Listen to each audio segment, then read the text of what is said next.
Pessoal, na última aula nós esquecemos de gravar, né? De fazer a gravação da resolução das questões da OBA. Então, eu estou fazendo essa pequena gravação aqui para a gente poder registrar a resolução das questões que foram feitas na segunda-feira passada, caso alguém queira assistir, né? Então, as questões, a primeira questão que aparece lá, né? Que foi feita na segunda-feira foi essa aqui, ó. É a questão número 10. Em cada figura de A até F, a Lua é mostrada em uma fase particular junto com a posição no céu que a Lua teria em um momento durante o dia claro ou da noite. A área clara que cada figura da Lua mostra a parte iluminada da Lua visível da Terra naquele momento. Supõe que o pôr do Sol ocorra às 18 horas e o nascer do Sol às 6 horas, e que o observador esteja no hemisfério norte. Então nós temos aqui as figuras mostrando as fases da Lua, onde as partes claras são as partes iluminadas da Lua e a parte escura é a parte não iluminada da Lua. Ok? Assinale a alternativa que traz a sequência cronológica de cada fase da Lua de A até F, começando pelo pôr da Lua às 18 horas. Aqui nós temos as sequências para a gente escolher uma opção. Primeiramente, eu quero lembrar a vocês que quem está no polo norte da Terra, no hemisfério norte da Terra, enxerga as coisas meio que invertidas em relação a nós, né? Então, se você pegar, por exemplo, supor que na Lua tem uma cratera, quem está no sul vai ver essa cratera numa posição. Quem está no norte vai ver essa cratera exatamente virada ao contrário. Então, a gente vê, né, a inversão da imagem entre o polo norte e o polo sul. Mas, tanto quem está no hemisfério norte quanto quem está no hemisfério sul vai ver o Sol nascer a leste e se pôr a oeste, tá ok? Então, independente de estar no hemisfério norte ou no hemisfério sul, você vê o Sol nascendo a leste e se pondo a oeste, tá ok? Então, vamos lá. Aqui eu coloquei para vocês verem, né, uma imagem da Lua logo após o pôr do Sol a oeste. Aqui, essa imagem da Lua é aquela que nós vemos aqui, né, no hemisfério sul. Bom, a pessoa que está lá no hemisfério norte, tá? Quando ela observar a Lua logo após o pôr do Sol a oeste, ela também vai ver uma coisa similar a essa aqui, tá? Então, para a gente resolver a questão, nós vamos ver aqui, né, dar uma passada em alguns aspectos que a Lua tem, formando as fases entre o momento em que ela está junto com o Sol, tanto no pôr do Sol quanto no nascer do Sol, até o momento em que ela está em oposição ao Sol. Então, se a gente prestar atenção, né, no que diz na questão, o que fala a questão, o que nós temos é algo muito parecido com isso aqui, ó. Então, desde já, eu vou dizer para vocês que aqui, nesse lado de cá, está o oeste e nesse lado de cá está o leste. O que acontece? No dia em que o Sol se põe a oeste, tá? Nós temos a Lua, né? Nós temos a Lua junto com ele, ela se pondo junto com ele a oeste. Esse dia em que o Sol se põe a oeste e a Lua está se pondo junto com ele, corresponde àquele dia em que a parte iluminada da Lua está virada para o Sol. Consequentemente, a gente não consegue, daqui da Terra, do ponto de vista, né, de quem está aqui na Terra, a pessoa que está aqui não consegue observar a parte iluminada da Lua, uma vez que essa parte iluminada da Lua está voltada para o lado do Sol. E a pessoa vai ver, então, a parte que não está iluminada pelo Sol, ou seja, a parte escura da Lua. Como para a gente poder ver, a gente precisa de luz, nós vamos estar observando a parte escura da Lua, né? Nós não vamos enxergar a Lua no céu. Então a Lua vai estar junto com o Sol, ela vai passar, ela vai percorrer todo o dia, ela vai percorrer todo o céu junto com o Sol, mas pelo fato dela estar entre a Terra e o Sol, com o seu lado claro voltado para o Sol, para uma pessoa que está aqui na Terra, se ele olhar tanto para leste quanto para oeste, ele não vai conseguir enxergar, né, a Lua, porque vai estar olhando para a face escura da Lua, ok? Uma vez que a face clara está virada para o Sol. Então nós vamos começar a nossa análise pensando naquele momento em que o Sol se põe, ou seja, aquele momento em que o Sol está a oeste às 18 horas, tá ok? Bom, o que acontece? No dia em que o Sol está se pondo a oeste às 18 horas junto com a Lua, nós não conseguimos ver a Lua. À medida que os dias passam, tá? A Lua perde esse alinhamento com o Sol e ela passa a se pôr depois do Sol. Então, no dia em que a Lua está junto com o Sol, nós não vemos a Lua. No dia seguinte, a Lua já está um pouquinho fora do alinhamento com o Sol. E aí o que vai acontecer? A Lua, por ter perdido parte do seu alinhamento com o Sol, ela começa a exibir para nós uma pequena parte da sua superfície que está iluminada, ok? Essa pequena parte da superfície é muito fina no primeiro dia após a Lua no alinhamento com o Sol. Ou seja, naquele primeiro dia após a Lua, que a gente chama de Lua Nova. Essa face é tão fininha, mas tão fininha que a gente ainda não consegue enxergar a Lua. Isso porque a luminosidade da Lua é muito pequena, é muito fraca. 2 dias depois da Lua Nova, a Lua já está afastada do Sol o suficiente para a gente perceber nela uma pequena faixa clara. Essa pequena faixa clara, ela já tem uma luminosidade suficiente para permitir que a gente consiga ver a Lua. É a hora que nós chamamos a Lua de Lua Nova. Na verdade, a Lua Nova já aconteceu. A Lua, com essa pequena faixa clara, ela já está na fase que a gente chama de Lua crescente. Tá ok? E à medida que os dias passam, a Lua vai se afastando cada vez mais do Sol e essa parte crescente, essa parte clara da Lua, ela se torna cada vez maior, cada vez fica mais visível para a gente. 7 dias depois da Lua Nova, uma pessoa que esteja no hemisfério norte, ela vai estar observando a Lua no meio do céu, exatamente em cima do que seria o ponto cardial sul. Nesse dia, a Lua está com metade da sua superfície clara, visível para a gente, e metade da sua superfície escura. Então, nós vemos a Lua no que a gente costuma chamar de quarto crescente. Tá ok? Os dias vão passando, a parte da Lua iluminada vai se tornando cada vez maior, a Lua vai ficando cada vez mais distante do Sol, a parte escurecida da Lua se torna cada vez menor, e aí, 14 dias depois da Lua Nova, nós vamos ter o Sol se pondo a oeste, e curiosamente, no mesmo dia, nós vamos ter a Lua nascendo no leste.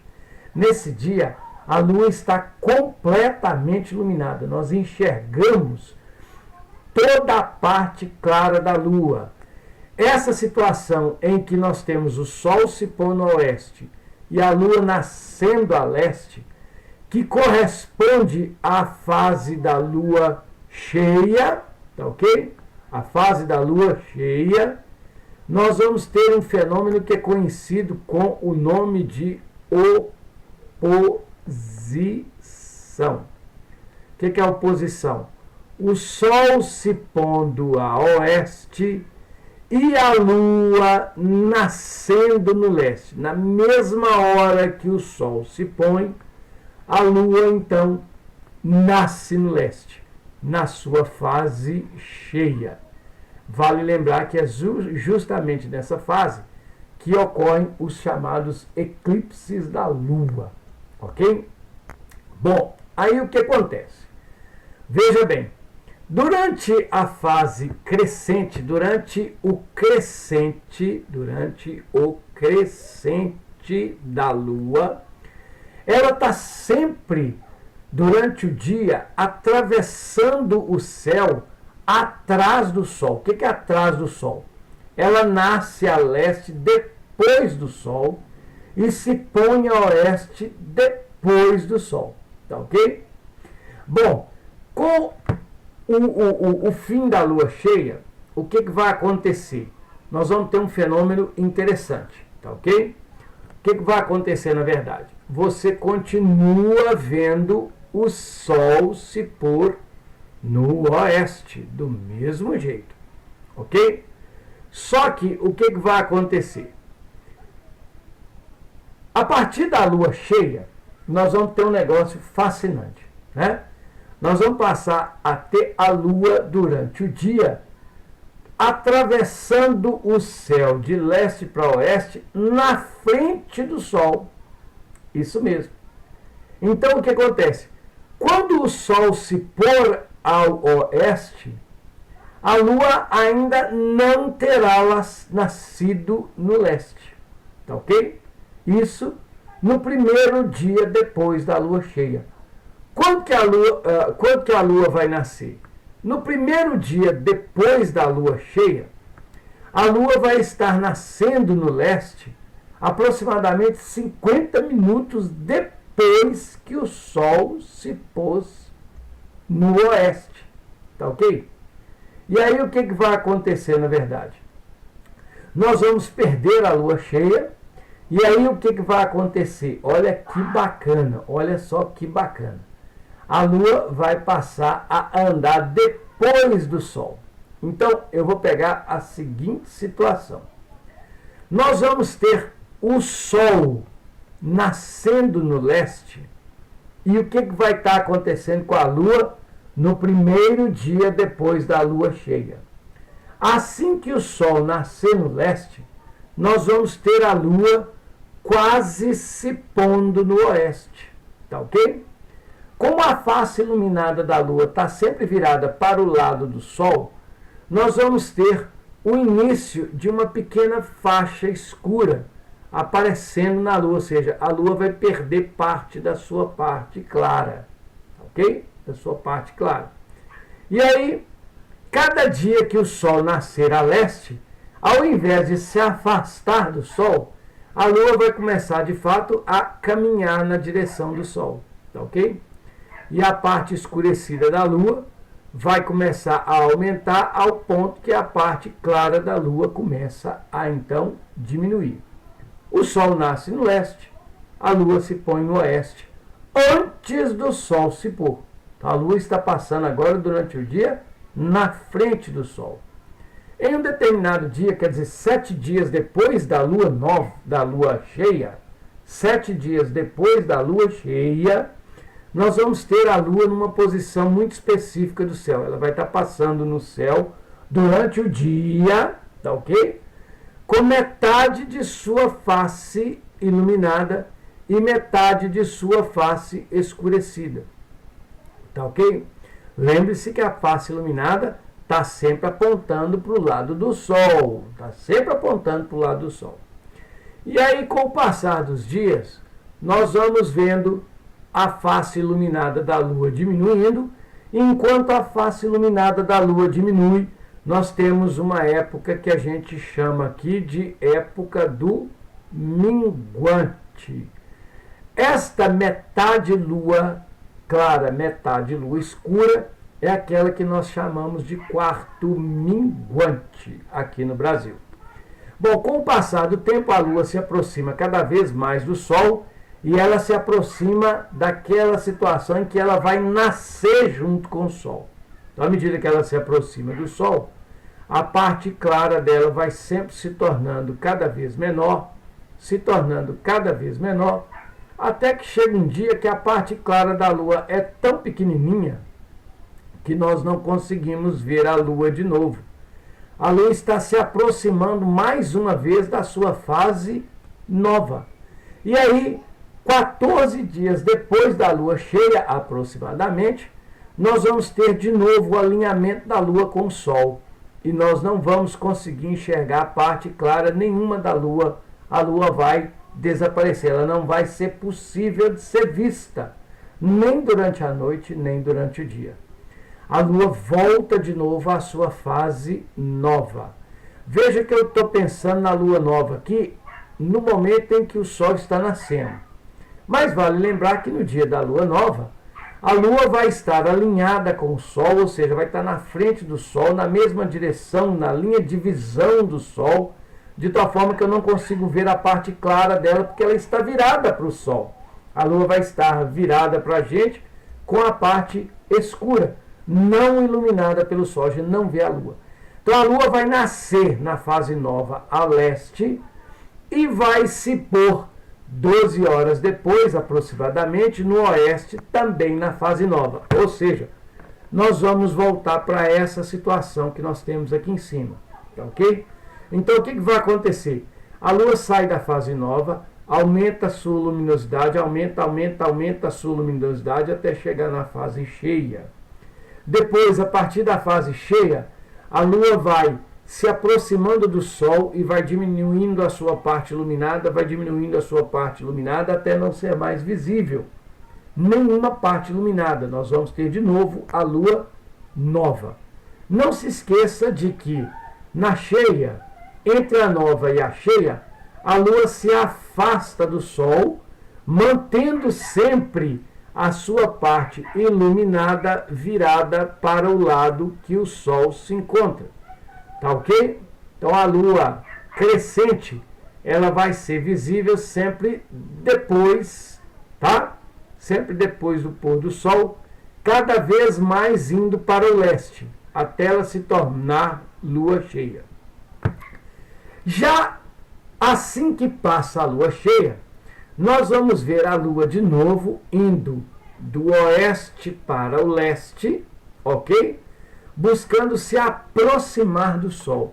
E nessa situação nós vamos ter a parte iluminada da Lua sempre voltada de novo para o Sol.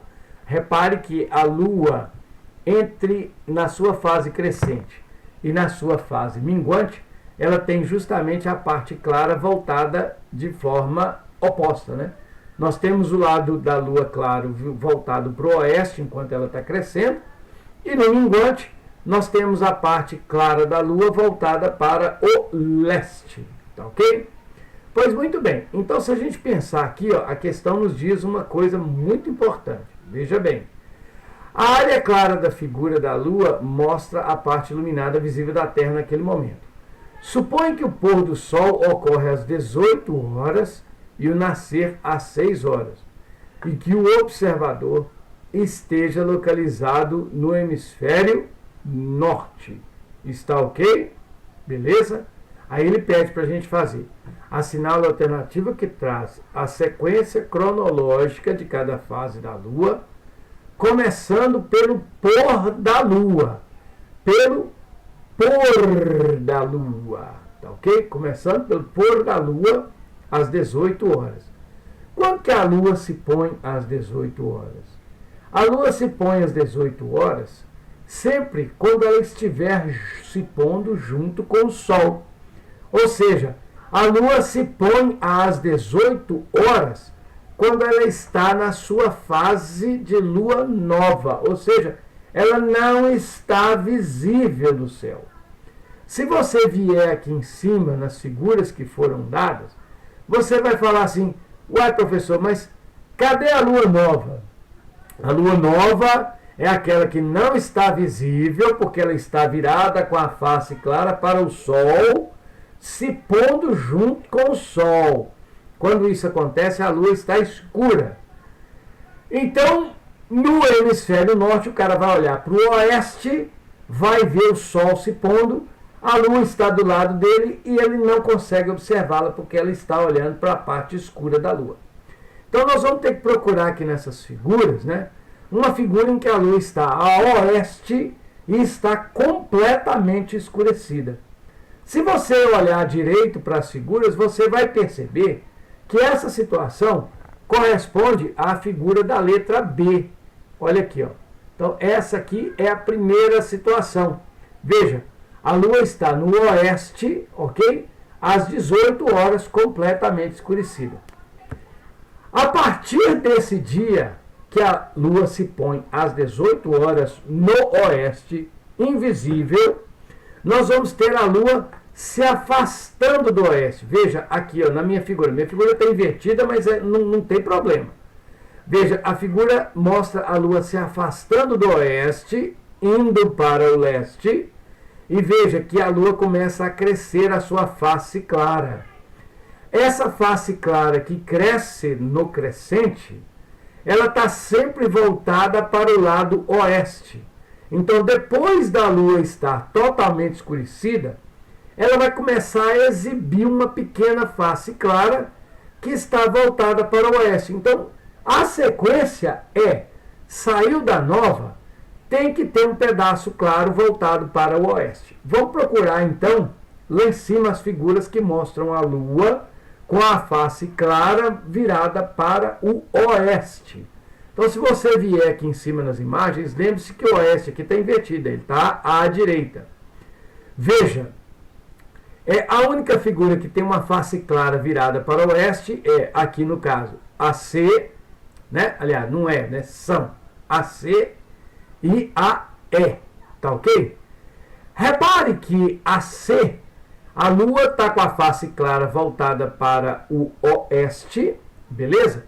Mas ela está com uma face clara bem grande, né?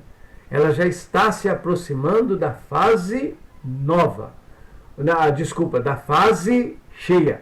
A lua, com essa parte grande clara aqui, ó, virada para o oeste, ela corresponde a uma fase que está próxima da lua cheia. Veja que a lua cheia acontece com a lua nascendo no leste. Pessoal, fique esperto. Quando a lua nasce cheia a leste, ela também se põe a oeste cheia. Tá ok? Ela atravessa o céu a noite toda cheia, até chegar no lado oeste cheia, ainda cheia, tá ok? Então, essa figura aqui, ó, que mostra a lua bem gordinha, né, com a fase clara bem grande, próximo da cheia, está, veja só, um pouco antes da lua cheia. Se a gente observar bem, nós temos a lua com a parte clara, com metade da parte clara, bem antes dela chegar na fase cheia, que é esta figura aqui, ó. Então, uma lua com uma parte grande clara acontece depois da lua com metade clara. Então, o que a gente vai fazer aqui, ó? Nós vamos ter que comparar a letra E e a letra C. Ambas as letras E e C estão com uma parte clara virada para o oeste. Mas veja, a letra E corresponde à metade da lua clara. A letra C corresponde a mais da metade da lua clara. O que significa que esta figura E acontece antes da figura C. Consequentemente, a letra E corresponde à segunda fase da lua mostrada aqui nessas figuras. E a letra C, portanto, corresponde à terceira fase da lua mostrada aqui nessas figuras. Veja que a parte clara da lua então está crescendo até que ela chega na fase cheia. Veja, a fase cheia está representada aqui, que é a figura da letra A. Então a letra A vem depois da letra C. Consequentemente, a letra A é a figura de número 4. E aí o que nós vamos ter? Depois da lua cheia, nós vamos ter as fases minguantes. Lembre-se que durante as fases minguantes, a parte clara da lua não mais está virada para o oeste, mas está virada para o leste. E nós temos Então, que a Lua vai começar com uma parte clara bem grande e à medida que o tempo passa, essa parte clara vai diminuindo até que ela desapareça, que a Lua volte a ser nova. Nós temos aqui as figuras restantes, que são as figuras D e F. Repare que na letra D, a Lua tem uma pequena face, uma pequena parcela de sua superfície iluminada. Na letra F, nós temos metade da Lua. Veja, a Lua começa grande, iluminada, e vai diminuindo até ela se tornar pequenininha, iluminada. Consequentemente, a gente pode ter certeza que a metade da Lua iluminada, na fase minguante, acontece antes da pequenininha parte iluminada. Ou seja, esta figura aqui acontece depois dessa. Consequentemente, a letra F corresponde a 5 e a letra D corresponde a 6. Se a gente coloca isso na sequência, né, 1, 2, 3, 4, 5, 6, nós vamos chegar na seguinte situação. Nós vamos ter a letra B, o 2 é a letra E, o 3 é a letra C, o 4 é a letra A, o 5 é a letra F e o 6 é a letra D. Se você procurar esta sequência de letras aqui nas respostas da questão, nas alternativas dessa questão, você vai ver que esta sequência de letras está aparecendo aqui na letra A. Portanto, a alternativa correta corresponde à nossa letra A. Tá ok? Esta aqui é a resposta correta para essa questão. Reparem que é uma questão de pura análise, tá ok? É uma questão em que você tem que conhecer as fases da Lua. Lembrar que no Sul, né, a gente vê as coisas invertido em relação ao Norte, mas lembre-se que invertido a aparência da Lua. Oeste e leste no Sul é igual a oeste e leste no Norte, tá ok? Então você tem basicamente esta análise, conhecer as posições da Lua, conhecer as fases da Lua de nova até cheia, conhecer as fases da Lua de cheia até de novo a fase nova, tá? O minguante, ele começa, né, na Lua cheia, ok? E vai de novo até a fase nova, beleza? Bom, então a questão assim está resolvida. Ok?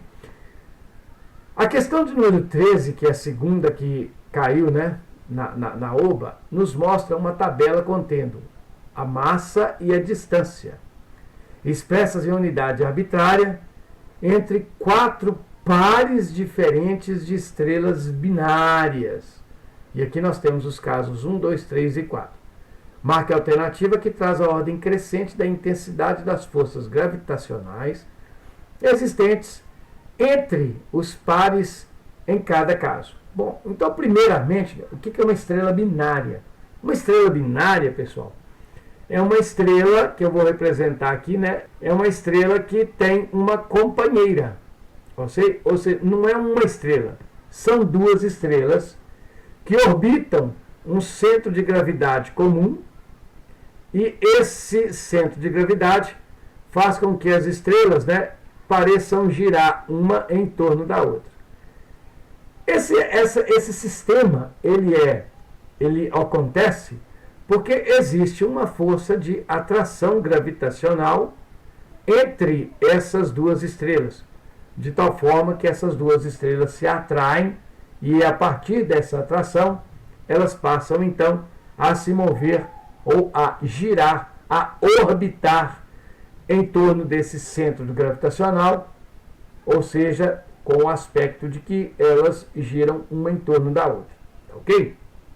Bom, para fazer essa questão, nós precisamos saber o que é uma estrela binária, são duas estrelas, tá, próximas no universo, e saber também como é que a gente determina a intensidade das forças gravitacionais que são exercidas ou que aparecem, né, entre essas estrelas. Eu vou inserir aqui, né, uma folha para a gente falar sobre essa força gravitacional e depois que eu comentar sobre essa força gravitacional nós vamos resolver a questão. Essa força gravitacional, ela na verdade, ela foi proposta, né? Ela foi identificada por Isaac Newton, tá, ok? Isaac Newton, tá? No século XVIII.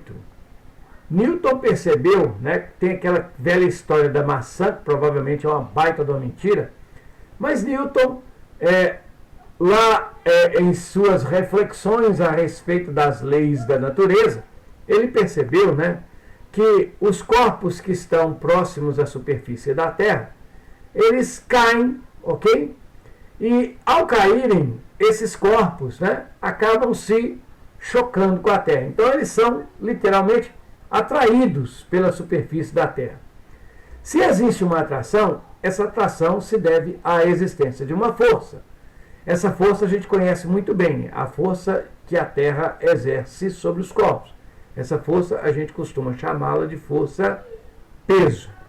Só que Newton identificou essa força não como sendo simplesmente o peso de um corpo, mas como uma força de atração entre dois corpos, né? Aquele corpo que cai e o nosso planeta. Então, o planeta exerce no corpo que cai uma força de atração. Newton, então, procurou descrever essa força de atração matematicamente, uma vez que ele era físico e também matemático. E Newton conseguiu fazer a descrição dessa força. Tá? Ele determinou uma equação que permite a gente calcular essa força, levando em consideração a massa dos corpos e a distância entre eles. Então, se você tem dois corpos com massa, que eu vou chamar aqui de massa M1 e M2, separados por uma certa distância, né? Esses corpos, eles exercem um sobre o outro uma força de atração gravitacional que Newton determinou e viu que essa força era proporcional à massa desses corpos, ok? A massa M1 e a massa M2, e era inversamente proporcional ao quadrado da distância entre eles. Lógico que uma equação precisa de uma constante de proporcionalidade. Essa constante, ela recebeu o nome de constante de gravitação, tá?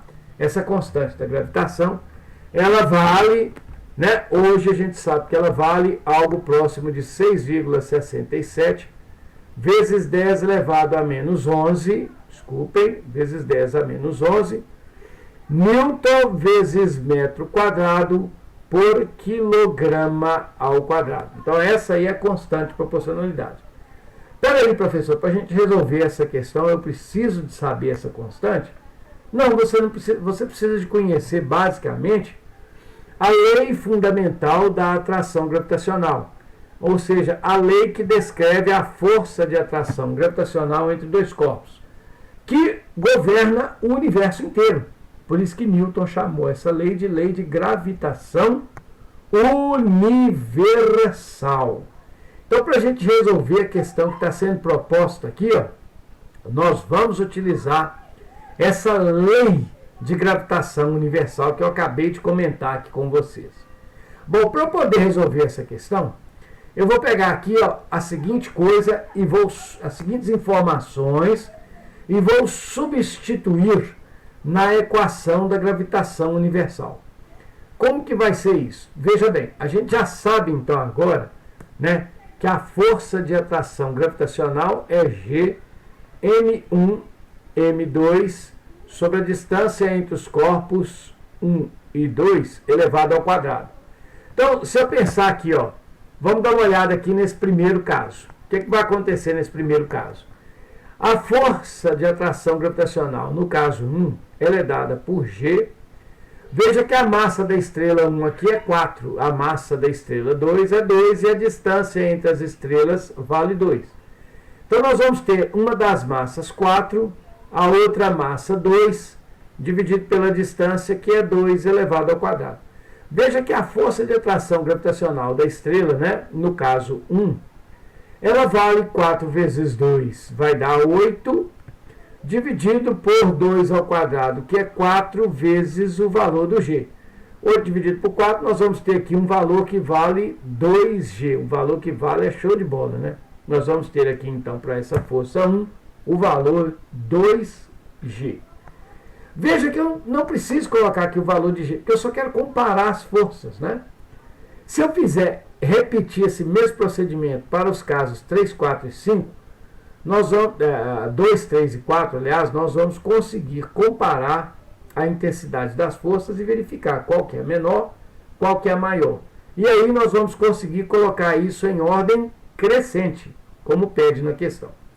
Então, eu vou inserir aqui uma segunda folha e nós vamos fazer a força 2 para o caso 2. Nós já sabemos que é G, a constante gravitacional. Veja que no caso 2, as massas valem 2 e 8 e a distância vale 2. Então, é 2, 8, 2. Tá ok? Então, uma das massas vale 2, uma das massas vale 8 e a distância vale 2. Como é a distância ao quadrado, eu vou ter aqui, então, 2 elevado ao quadrado. 2 ao quadrado. Então, se eu resolver essa expressão, o que eu vou ter aqui, na verdade? Eu vou ter, então, 2 vezes 8 dá 16. 2 ao quadrado é 4 e o G que nós vamos ter aqui. Conclusão. Eu sei, então, que a minha força 2 vai valer, basicamente, 16 por 4, vai ficar, então, 4G. Repare que a força 2 vale 4G. A força 1 vale 2G. Eu não preciso saber o valor do G. Eu sei muito bem que 2G é menor do que 4G. Tá ok? Eu já posso comparar. Ó. Então, F1 é menor do que F2. Beleza? Nós vamos fazer esse mesmo procedimento para a força 3. Tá ok? Que vale, então, o G. E eu vou ver os valores das massas e das distâncias para o caso 3. Note que as massas são 8 e 4 e a distância é 3. 8, 4 e 3. Vamos substituir aqui. Ó. A massa da estrela 1 é 8, a da 2 é 4 e a distância entre elas é 3. Como é a distância ao quadrado, nós temos 3 ao quadrado. Então, se a gente prestar atenção, 4 vezes 8, 32, beleza? 3 ao quadrado dá 9G. Pessoal, se você pegar 32 e dividir por 9, você vai ver que isso vai dar 3, tá ok? 3. 3 vezes 9, 27. Então, eu tenho 5. Logo, 5 não divide, boto a vírgula, acrescento o 0, 50 por 9 dá 5. 5 vezes 9 dá 45. Então, nós vamos ter aqui sobrando, ou seja, isso aqui vai dar 3,55555. Ou seja, a força 3, ela vai valer algo próximo de 3,6G. Repare, eu sei que a força 3 é menor do que a força 2, porém é maior do que a força 1. Eu já estou colocando tem na ordem crescente. E aí, por fim, a gente vai calcular aqui a força 4, tá ok?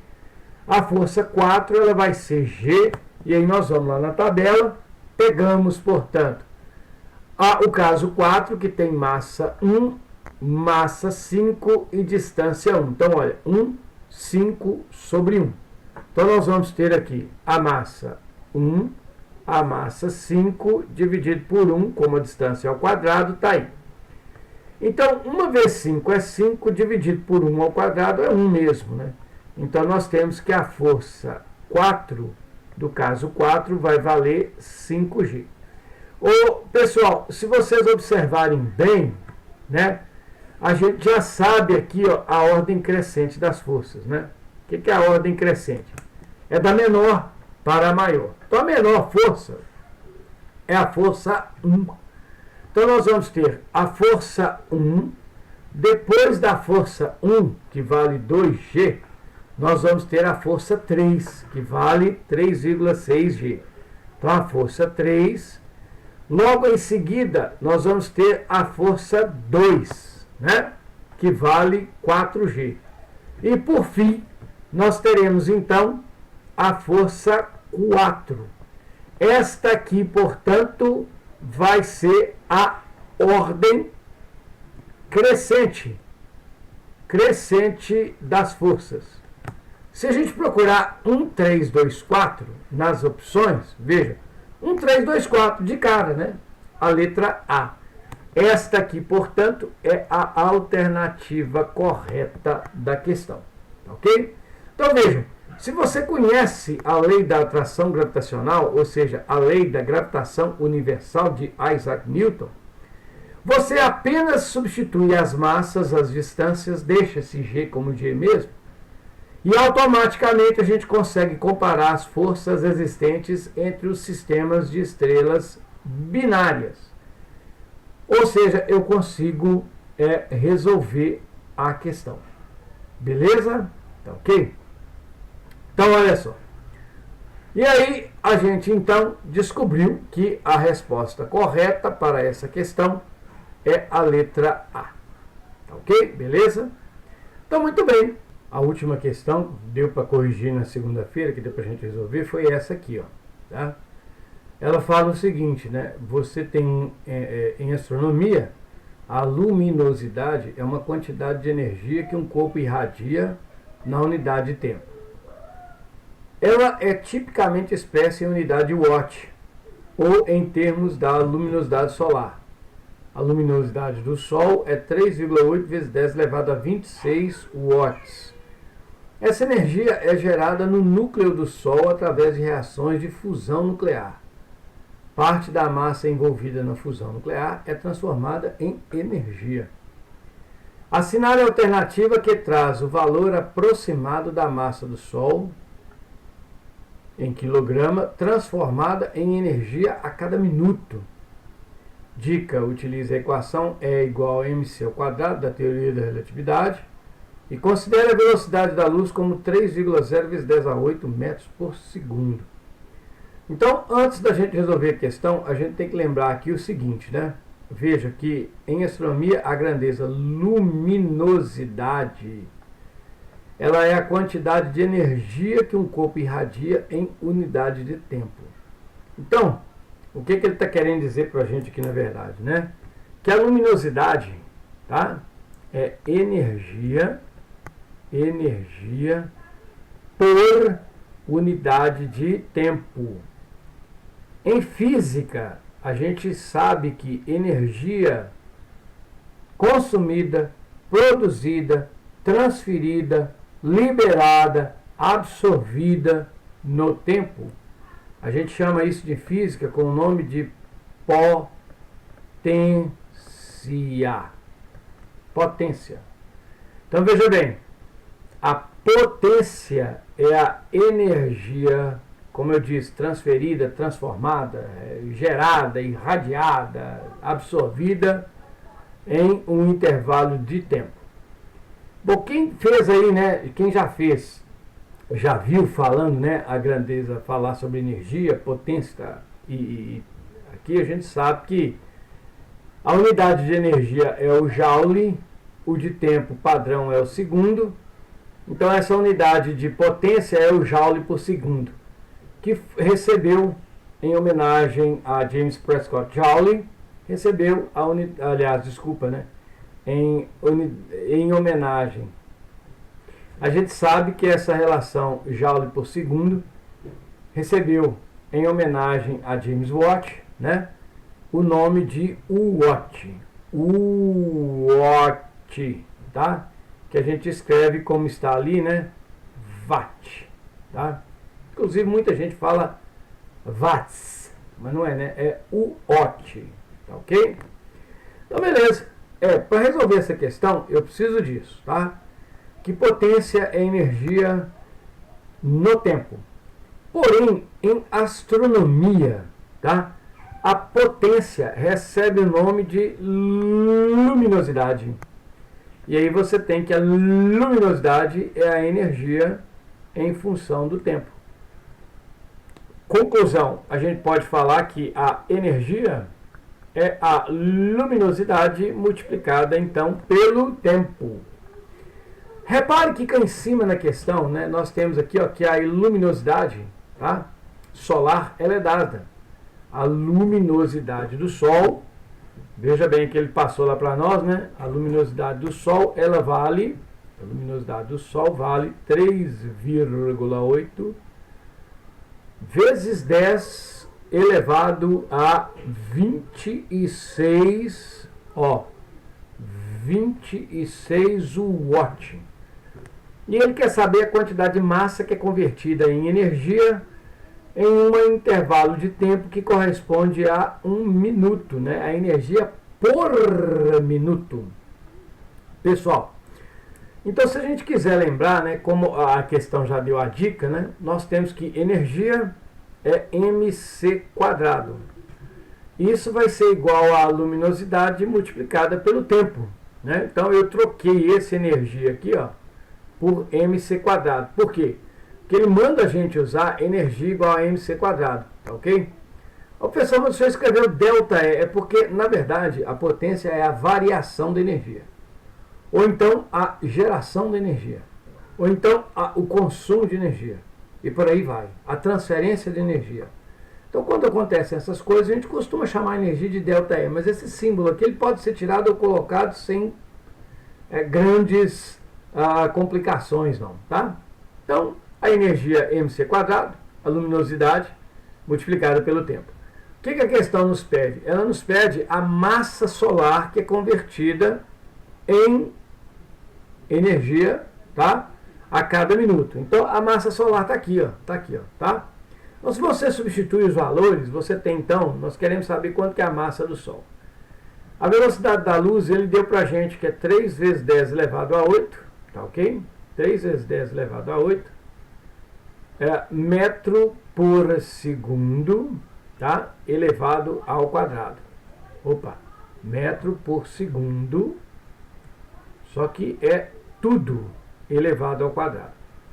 Isso vai ser igual à luminosidade, que é 3,8 vezes 10 elevado a 26 watt multiplicado por 1 minuto. Bom, como o watt, tá? O watt é joule por segundo, eu vou trocar esse 1 minuto aqui, tá? Por segundo, equivalente em segundo, ou seja, 60 segundos. Então, vou multiplicar aqui por 60 segundos, tá ok? Bom, o que a gente vai fazer? Nós vamos tentar resolver essa expressão matemática que apareceu aqui agora, tá beleza? Então, o que vai acontecer aqui, na verdade? Nós vamos ter que o m é igual, né? No caso aqui, 3 vezes 10 elevado a 8 ao quadrado, né? 3 vezes 10 elevado a 8 ao quadrado, vai ser 3 ao quadrado, 9, vezes 10 elevado a 8 ao quadrado é 10 a 16. Então vai ficar metro quadrado por segundo quadrado. Ok? Isso então vai ser igual a 3,8 vezes 10 elevado a 26 joule por segundo, que é o watt, multiplicado por 60 segundos. Então eu vou cortar esse segundo com esse daqui, tá bem? E aí nós vamos fazer a seguinte molecagem, né? Vejam bem, nós vamos chegar na seguinte molecagem. O que vai acontecer aqui? Eu vou ter então que a massa convertida, né, em energia é 3,8 vezes 10 elevado a 26 joule multiplicado por 60 dividido por 9 vezes 10 elevado a 16 metro quadrado por segundo ao quadrado. Um detalhe importante é que o joule, que é a unidade de energia, tá? A unidade de energia, ela, se a gente pegar aí, né, as equações de energia, energia elástica, energia cinética, energia gravitacional, vocês vão ver que a unidade, o joule, né, ele é, na verdade, o quilograma vezes o metro quadrado pelo segundo ao quadrado. Então, joule é isso. Metro quadrado por segundo ao quadrado vezes quilograma. Então, eu vou fazer essa substituição lá em cima, né? Eu vou dizer para vocês que a massa é 3,8 vezes 10 elevado a 26 quilograma metro quadrado por segundo ao quadrado vezes 60 dividido por 9 vezes 10 a 16, tá? metro quadrado por segundo ao quadrado. Então, se você observar bem, eu tenho metro quadrado por segundo ao quadrado em cima, metro quadrado por segundo quadrado embaixo. Então, eu estou aqui fazendo uma simplificação, tá ok? Tirei isso fora. Sobra automaticamente quilograma, que é a unidade de massa, né? Ela é a unidade de massa. Então, você vai ter aqui, olha, que a massa do cara será. Vamos tirar essas potências de 10 para a gente poder trabalhar livre aqui, ó. Vou deixar o 3,8. O 60 eu vou deixar 60. E embaixo vai ficar 9. Veja, potência de 10. Quando eu pego 10 elevado a 26 e divido por 10 a 16, isso dá 10 elevado a 10, né? Porque você subtrai os expoentes. Então tá aqui. Então vamos resolver o que é essa confusão aqui da frente. Então, eu vou fazer uma pequena simplificação só para ver se melhora. Não vai melhorar muito não, mas vai ajudar, né? 3,8 que multiplica 60. 60, né? E 9 eu vou deixar como 3 vezes 3. Isso aqui vai dar 10 elevado a 10. Por que eu fiz isso? Porque eu vou dividir esse 60 aqui, ó, por 3 daqui, ó. Tá ok? Então, na hora que eu divido 60 por 3, vai sobrar aqui em cima 20. Tá ok? E aí, o que vai acontecer? Nós vamos chegar no resultado dessa conta, né? O M vai ser, então, o seguinte. Se você pegar o 20 vezes 3,8, 2 vezes 8, né? Dá 16. Então, aqui, ó, 23,8. 0, 2 vezes 8, 16, vai 1, 2 vezes 3, 6 e 1, 7. Então, uma casa depois da vírgula, uma casa depois da vírgula, 76. Então, isso aqui é o produto, 3,8 vezes 20 deu 76. Eu vou pegar o 76 e vou dividir por 3, tá ok? 7 por 3 dá 2, 2 vezes 3, 6, sobra 1. Desce o 6, 16 por 3 dá 5, 5 vezes 3, 15.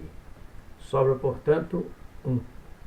Vírgula 0, 10 por 3 dá 3. Não é isso? Então, nós temos aqui, olha só para vocês verem, ó, 25,3 vezes 10 elevado a 10. Claro que isso aqui é quilograma, né? Eu estou esquecendo de escrevê-lo, mas veja que eu cortei todo mundo, só sobrou lá no final quilograma e quilograma. Bom, como é proibido ter potência de 10 com um número maior que 10 na frente, nós vamos só ajustar essa resposta. A massa vai ser 2,53 vezes 10, tá, elevado a 11 quilogramas. Então essa aqui, ó, é a massa do Sol que é convertida em energia a cada minuto, né? Então, se você pensar bem, 11 pode ser falado milhão, 10 a 6, milhão, 10 a 6 daria 12, né? Então seriam, se eu tirar 2 aqui, vai ficar 9, vai ficar 253 mil milhões de quilogramas. Ok? São 253 mil milhões de quilogramas. 253 mil milhões de quilogramas são transformados em energia a cada minuto, ou 253 milhões de toneladas da massa solar viram energia a cada minuto. 253 milhões de toneladas. Bom, vamos ver se lá tem essa resposta, né? 2,53 vezes 10 elevado a 11. Se você for lá nas alternativas, bom, não tem o 2,53, né? Mas tem aqui, ó, o 2,5 elevado a 11. Então, galera, essa é a resposta da nossa questão, ok? 2,5 vezes 10 elevado a 3. Essas foram as questões resolvidas, né, na segunda-feira, durante a nossa aula, tá, de resolução das questões da OBA, tá, ok? Eu vou